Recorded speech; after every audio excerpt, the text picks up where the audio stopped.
Tessalonicenses. Depois da Epístola Tessalonicenses, tem Colossenses, Filipenses, Coríntios. Depois de Coríntios, aí tem Colossenses, depois de Romanos, depois de Coríntios, depois de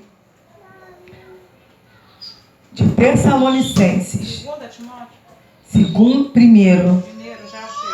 Primeiro, capítulo 1, que diz assim: Paulo, apóstolo de Jesus Cristo, segundo o mandado de Deus, nosso Salvador e Senhor Jesus Cristo, esperança nossa. A Timóteo, meu verdadeiro filho na fé, graça, misericórdia e paz da parte de Deus, nosso Pai, e da parte de Cristo, nosso Senhor.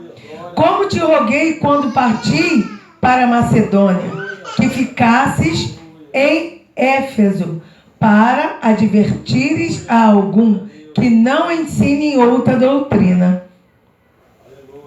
Nem se deem as fábulas ou as genealogias intermináveis, que mais produzem questões do que edificação de Deus, que consiste na fé, assim faço agora.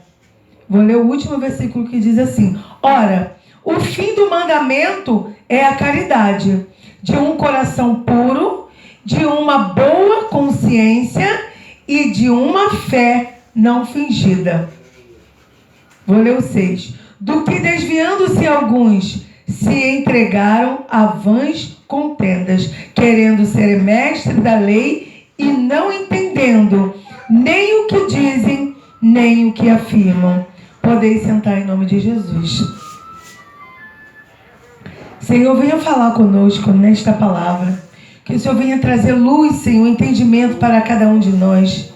Não somos muitos, mas o Teu poder, Senhor, opera, Senhor, não é na quantidade. O Senhor opera naqueles, ó Deus, com o coração voltado para Ti. Amém. Então, Senhor, que o Senhor venha receber, Senhor. E que o Senhor venha também nos dar, Senhor, através desta palavra. E aqui, essa carta que Timóteo escreve que Paulo escreve para Timóteo, já está advertindo palavras que muitas das vezes nós levamos. Paulo aqui está dizendo que ele está pedindo para que as pessoas que ele mandou ficar em Éfeso, para advertir, que não ensinam doutrinas vãs. O que significa isso? Que eles ouviram da boca de um ou da boca de outro e não procuraram testificar na palavra. E muitas das vezes nós ouvimos muitas palavras, a gente começa, tem pregações que a pessoa lê um versículo e começa a trazer aquela palavra e ela não confirma na própria palavra. É perigoso. Porque nós saímos dali animadíssimo. Saímos dali com o coração muito animado. Mas muitas das vezes não se cumpre. Muitas das vezes não vai se cumprir nas nossas vidas. Sabe por quê? Porque o Senhor tem prazer na sua lei. Amém. E qual é a lei? É a sua justiça. Amém, Senhor. Não é que o mandamento não está mais valendo. Não. Mas a justiça de Deus é seguir sempre o que o Senhor tem mandado falar. É seguir a Jesus. O que Jesus faria? Qual era a decisão que, se fosse Jesus, qual a decisão que ele tomaria? Mas Jesus subiu aos céus. Mas ele falou assim: olha, é necessário que eu vá para que eu envie o Espírito Santo de Deus. E através do Espírito Santo de Deus, que tem uma habitação em cada um de nós, que somos membros do corpo de Cristo, nós temos a capacidade de ouvir a voz do Espírito Santo de Deus. Mas também temos a capacidade de não ouvir, porque não obedecendo, nós não estamos ouvindo. O versículo 5 vai dizer assim: ora, O fim do mandamento é a caridade de um coração puro e de uma boa consciência e de uma fé não fingida. Tem muita gente que vai para a igreja já de costume, que tem que ir. Que tem que ir para a igreja. Tem que ir para a igreja. Mas aqui está dizendo também que o fim do mandamento é a caridade. A gente não está acostumado a falar caridade. Estamos acostumados a falar de abençoar, de ser abençoador, de ofertar, de sacrificar. É a mesma coisa. A caridade é quando você se dispõe no coração de fazer até algo que você nem gosta. Às vezes talvez não é nem ofertar na casa do Senhor. Talvez isso você goste, mas às vezes tem momento que você não tem. Mas às vezes a caridade é algo que te custa. Sabe qual é? Às vezes você tem algo para fazer na tua casa, você tem que organizar mais. Mas o Senhor colocou no teu coração de você ir na casa de uma amiga, de uma irmã, de alguém, que você sentiu que tem que ajudar ela, que você sentiu que tem que fazer algo na tua igreja, que você sentiu que você tem que fazer algo pela sua vizinhança. Poxa, eu tenho algo para fazer, para realizar na minha casa. Eu tenho que limpar o telhado, eu tenho que tirar a poeira do guarda-roupa. Mas a caridade é algo que você dá aquilo ainda que você até necessita. Ou você divide aquilo que você tem, teu tempo, a tua força. Em vez de você orar só para você, Senhor, abençoa meu marido para trabalhar, abençoa minha filhinha que está pequenininha, abençoa o meu irmão que precisa. Não, Senhor, assim como o Senhor tem me abençoado, Senhor. Hoje eu vou orar, Senhor, para aquelas famílias. Amém. Senhor, toma aquelas famílias em tuas mãos. E as doutrinas vãs, sabe o que é? Que Jesus morreu na cruz e você não precisa fazer mais nada. A doutrina vã é aquela que te faz você, daqui a um tempo, promete você ter carro. Não estou dizendo que profecia de bênção, de carro zero é ruim, não. De casa reformada é ruim, não. Mas a profecia que vai te dar cura e salvação é você estar aos pés da cruz.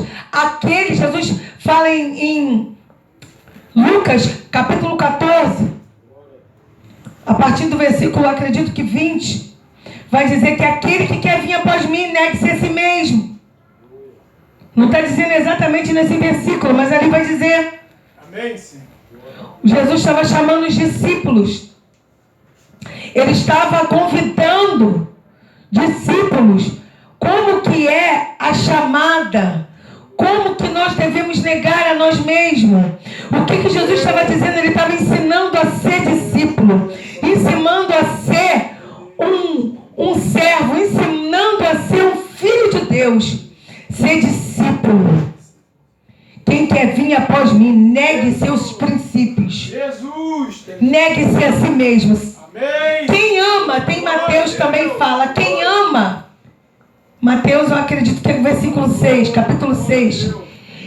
Quem ama seu pai e sua mãe mais do que a mim, é a mesma palavra. Isso é o evangelho. Evangelho é boas novas. Evangelho significa boas novas. Boas novas significa Jesus. Jesus significa evangelho. Boas novas significa Jesus. Glória a Deus. Aleluia. E esses evangelhos, Mateus, Marcos e Lucas, vai trazer a mesma palavra, com visões. Eu estou vendo a irmã Verônica aqui de frente, a Vitória está vendo a irmã Verônica de lado. É a mesma pessoa, mas cada um está tendo uma visão. E Lucas teve uma visão, Mateus teve uma visão. E eles declararam com as palavras. Mateus diz que quem ama, que Jesus relatou, quem ama o seu pai e a sua mãe mais do que a mim, não é digno de mim. Amém. Quem ama seu filho ou sua filha mais do que a mim, não é digno de mim. Então, sabe o que isso quer dizer? Que o Senhor primeiro, Ele quer a Ele primeiro. Ele não está dizendo, quem quer vir Venha após mim, negue a seu pai, a sua mãe, negue-se a si mesmo e vem. Não. São palavras que têm um significado diferente, mas é semelhante. Aparentemente você lê, às vezes nas traduções, você entende. Então tem outro livro que vai trazer uma clareza melhor. Negue seus princípios, negue-se a si mesmo. Sabe por quê? Nós crescemos dizendo, o que você quer ser? Eu quero ser uma bailarina. Eu quero ser... As menininhas, né? Sempre a gente tinha esse sonho de ser bailarina. Eu quero ser... Pode. O apóstolo Paulo disse, eu posso todas as coisas naquele que me fortalece. É a doutrina. A doutrina que quando ele tinha dinheiro, ele adorou o Senhor. Quando ele teve ofertas missionárias, pessoas supria ele de tudo, ele adorava o Senhor. Mas também teve época que ele ficou sem alimento, ele adorou o Senhor. Teve época que ele tinha muitos casacos, ele adorou o Senhor. Teve época que ele sentia frio, ele adorou o Senhor. E eu creio que quando ele declarou essa palavra, posso todas as coisas naquele que me fortalece. Foi um momento que talvez o eu dele estava dizendo, tá vendo, hoje você não é nada. Então, às vezes, o nosso eu, que na verdade é o adversário, o inimigo das nossas almas, quer que nós sejamos derrotados. E ele sopra nos nossos ouvidos, vai dizer, tá vendo? Olha aí como é que você está hoje. Olha como é que o jeito que você está. E eu acredito que Paulo estava ali naquela prisão. Glória a Deus. Naquela prisão, ele declarou para ele mesmo ouvir: eu posso todas as coisas naquele que me fortalece. Você viver na riqueza, mas também você viver na pobreza. Você viver em todas as fases com Cristo. Porque com ele somos mais do que vencedores. E quando ele declarou, se eu disser que eu só sabia que ele estava com alguém do lado, eu vou estar mentindo. Mas eu posso garantir que ele tinha mais de um com ele. Ele falou, somos mais do que vencedores, porque o Espírito Santo de Deus reinava na vida dele. Amém. Paulo nunca estava sozinho naquele momento. E nós não estamos sozinhos. É verdade. Mas a palavra da noite é doutrinas vãs. Não te dá um sustento, não te dá uma garantia. Ele só fala que vai te dar, que você vai, glória. Aí você sai numa felicidade, chega em casa, você encontra tudo errado. Amanhã tá já tá uma derrota, já azedou todo. Agora, quando você pega essa palavra aqui, que está escrita aqui em Lucas capítulo 7, a cura do servo do centurião, que o centurião chegou para Jesus e falou assim, olha, e o servo de um centurião, a quem muito estimava, estava doente, quase morto. E quando ouviu falar de Jesus, ele ouviu. Enviou-lhe um anciões dos judeus, rogando-lhe que viesse curar o seu servo. Amém. Olha o que ele disse. É digno de que lhe concedas isto, porque ama a nossa nação, e ele mesmo nos edificou a sinagoga. E foi Jesus com ele, mas quando já estava perto da casa, enviou-lhe o centurião. Os amigos dizendo-lhe, Senhor, não te incomodes, porque não sou digno de que entres debaixo do meu telhado. Ele reconheceu que ele não merecia a presença do Senhor na casa dele. Ele viu que ele era pecaminoso.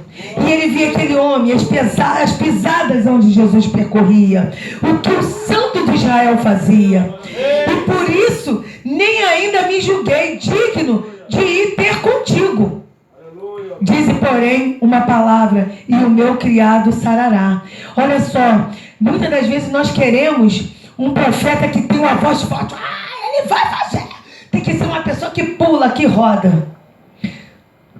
O centurião, ele tão somente falou assim, só libera uma palavra que eu vou chegar lá e vou liberar na vida dele. O centurião, ele não andava com Jesus, mas ele ouviu falar de Jesus. Glória a Deus.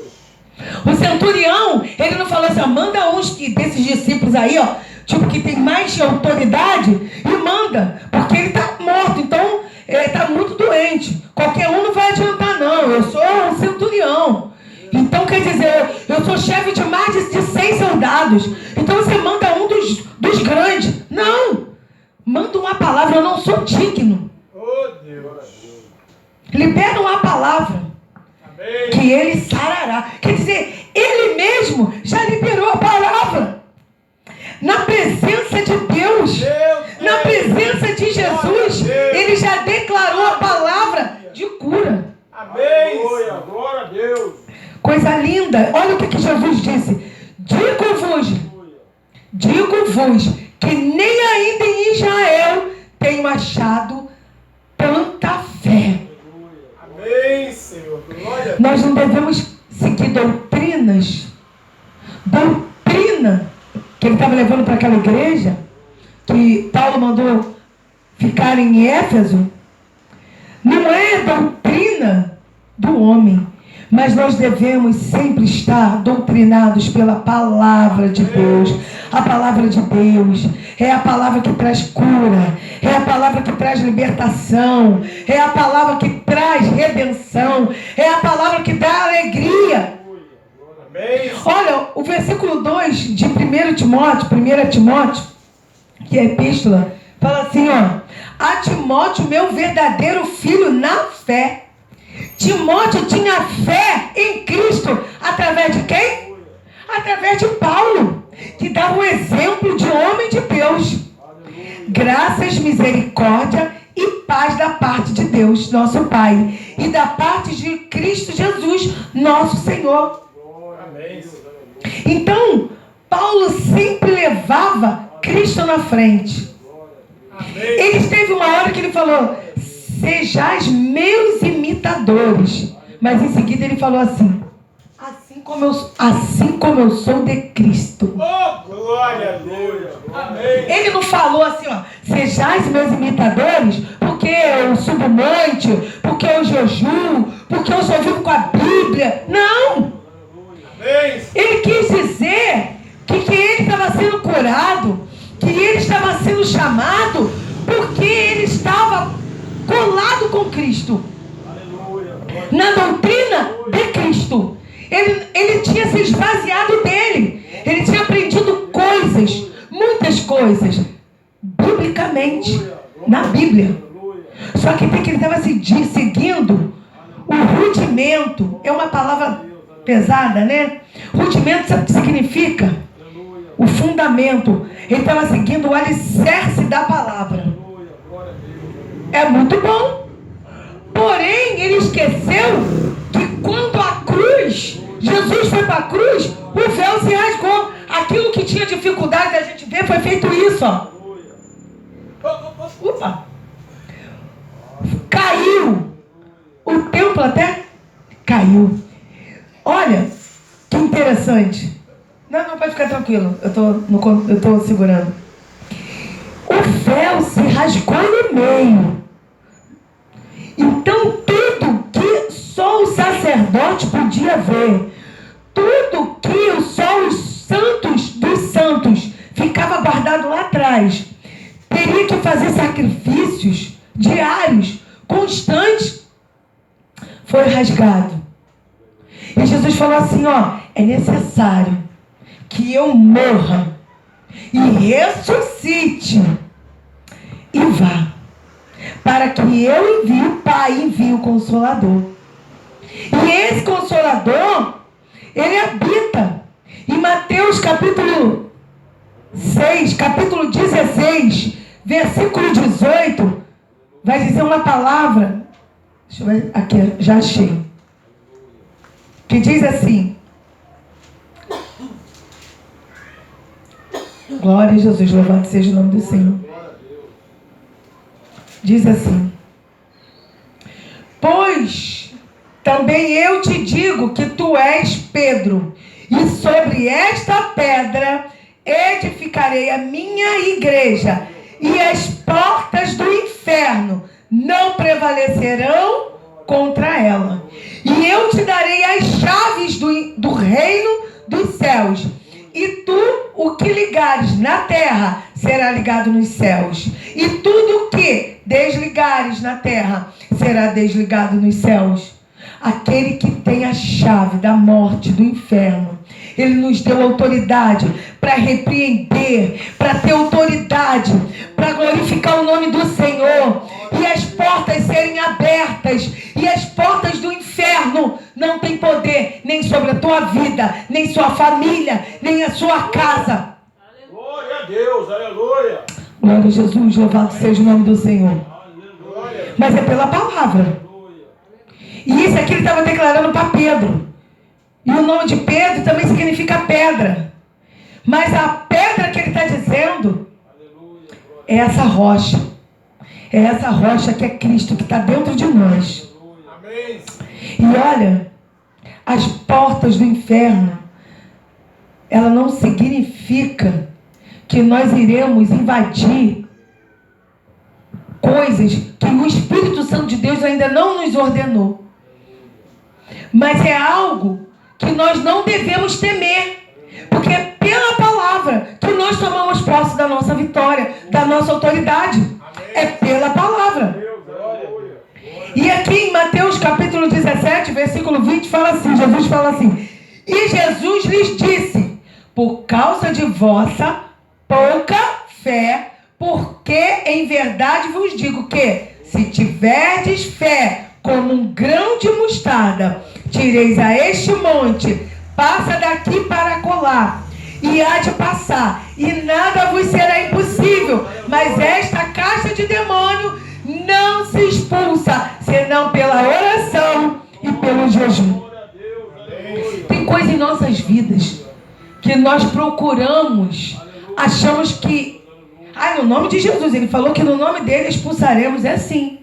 Mas ele está deixando bem claro aqui que há condições na nossa vida. Por isso que nós devemos aqui a palavra, a epístola, que ele está escrevendo a carta para as igrejas, está dizendo, está alertando as coisas. E Jesus, ele sempre deixa a Bíblia como instrução, para que nós possamos ter autoridade, mediante a nossa fé, mediante a obediência, mediante o caminhar, mediante o exercício. Nós não podemos parar de crescer. E muitas das vezes o Senhor vai assim, agora eu vou provar mais um pouquinho, para ver como que está. Aí às vezes as pessoas desmoronam, desistem, falam que está difícil, que está com dificuldade de caminhar com Jesus.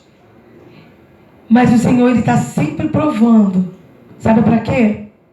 Para que nós possamos crescer, para ver a intenção do coração. Ele está sempre nos provando para edificar, porque ele quer que a gente cresça. Patamar, sabe para quê? Para daqui a pouquinho você estar ensinando. Porque aí você já virou um discípulo pronto, aprovado, para também participar dessa ceifa, dessa colheita. Tem um hino que fala assim, que colheita gloriosa não será. Jovem, desperta, faz-te pronto e alerta, poucos dias são que restam para o segador.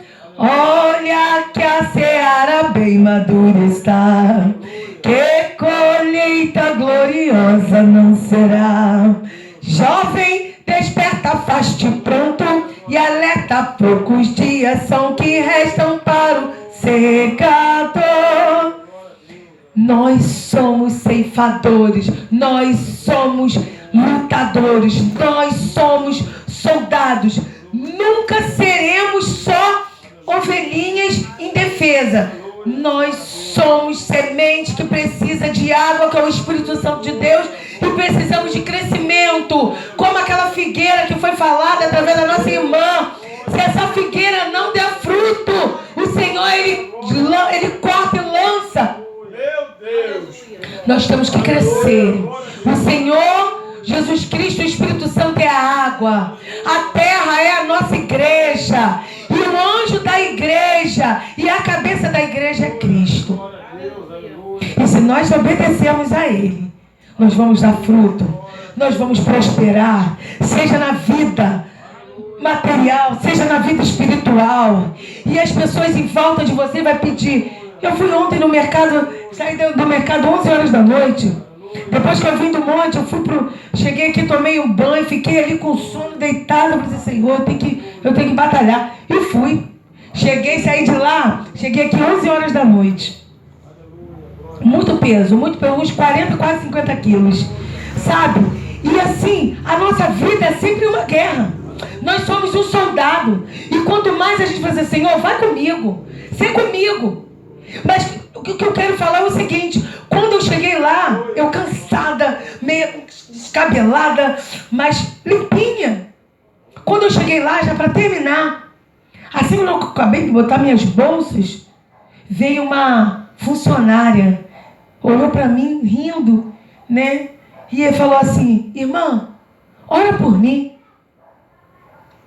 Eu dentro de mim, meu Deus, irmã, ora por mim. Qual o seu nome? Ela, Sandra.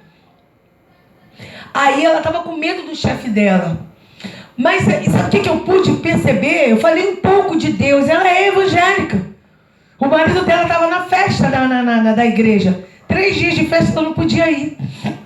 E ela estava muito triste. E o Espírito Santo, me falou para eu alegrar o coração dela. Que muitos procuram porta de emprego e não tem. Há tempo de trabalhar, há tempo de ficar em casa, há tempo de pregar a palavra, há tempo de chorar, há tempo de sorrir. E naquele momento ela estava trabalhando.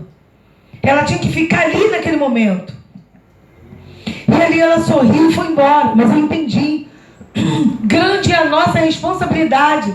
Onde quer que nós estejamos, tem sempre alguém que fala assim, ali já é uma mulher de Deus, ali vai uma mulher de Deus, ali vai um homem de Deus.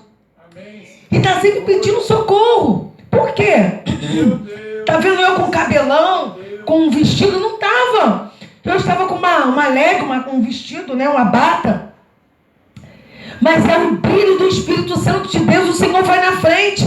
O Espírito Santo de Deus, essa casa, quem tem que habitar, ele tem que habitar em todos. Ele tem que habitar nos meus olhos, no meu semblante. Eu posso estar cansado, mas eu tenho que respirar. Eu tenho que expirar o Espírito Santo de Deus. Meu Deus! E ali a gente vai pisando. As pisaduras de Cristo, a gente vai andando. E conforme a gente vai andando, a gente vai sendo sarado. E conforme a gente vai andando por aí, as pessoas vão sendo saradas. Por você não. Por Cristo que habita em nós. Pelo Espírito Santo de Deus. Então essa doutrina, nós temos que seguir a palavra. A palavra de Deus. E está sempre, sabe, meditando, ouvindo aquilo que vai trazer esperança. Não vamos ouvir coisas que estão para vir, porque Jesus falou assim, no mundo tereis aflições, mas tem de bom ânimo. Ele falou assim, olha, quando vier terremoto, fome, peste, não se assuste, não te espante, porque ainda não é o fim. Nós ficamos temerosos, temos filhinhos pequenos, temos parentes, né? Mas Jesus falou assim, não se atemorize. Creia em mim. Ainda não é o fim. Vamos adorar o Senhor. Vamos respirar o Senhor. E vamos confiar naquele que é fiel para cumprir em todas as coisas. Em todas as coisas somos mais do que vencedores. Amém? Estamos aqui, olha, que bênção. Eu louvo a Deus pela vida de cada um. Irmão Clóvis, irmã Verônica, irmã Alice. Meu irmão, eu louvo a Deus pela minha vida, porque eu falei assim, Senhor, eu não vou conseguir, eu estou tão cansado, eu não tenho palavras, mas o Senhor, é o Espírito Santo de Deus que fala conosco, e quando a gente chega aqui e abre a palavra, é Ele que conduz, e eu agradeço, não é por tanto falar, eu agradeço a oportunidade de estar trazendo essa palavra, uma palavra de salvação, uma palavra de redenção, uma palavra de vida. E olha que interessante, eu abri sem querer, mas ainda vou dar mais 4 minutos de palavra. 1 Coríntios 4, versículo 18 diz assim, versículo 17, se alguém destruir o templo de Deus, Deus o destruirá, porque o templo de Deus que sois vós é santo. Eu não abri aqui, mas o Espírito Santo abriu. Senhor, muito obrigada. Eu não tenho nem como. É o Senhor que está aqui presente. Meu Deus, que coisa linda. Ninguém se engane a si mesmo. Se alguém dentre vós se tem por sábio, neste mundo, faça-se louco para ser sábio. A sabedoria maior vem de Cristo. Eu li ontem Salmos 119, quando o salmista Davi declarou: a minha sabedoria excede a de 10 mestres, a de 10 governadores, até dos anciões, porque a minha sabedoria vem do Senhor. Então não há sabedoria maior do que estar na presença do nosso Deus. E já para encerrar, eu vou deixar o versículo 22 e 23 que diz assim, ó: seja Paulo, seja Apolo, seja Cefas, seja o mundo, seja a vida, seja a morte, seja o presente, seja o futuro, tudo é vosso, e vós de Cristo, e Cristo de Deus. Amém. E essa é a palavra que eu deixo para a igreja e o Espírito Santo de Deus, em nome de Jesus. As palmas louve ao Senhor. Glória a Jesus. Eu gostaria que a igreja ficasse de pé para a gente orar, mas também eu gostaria de dizer que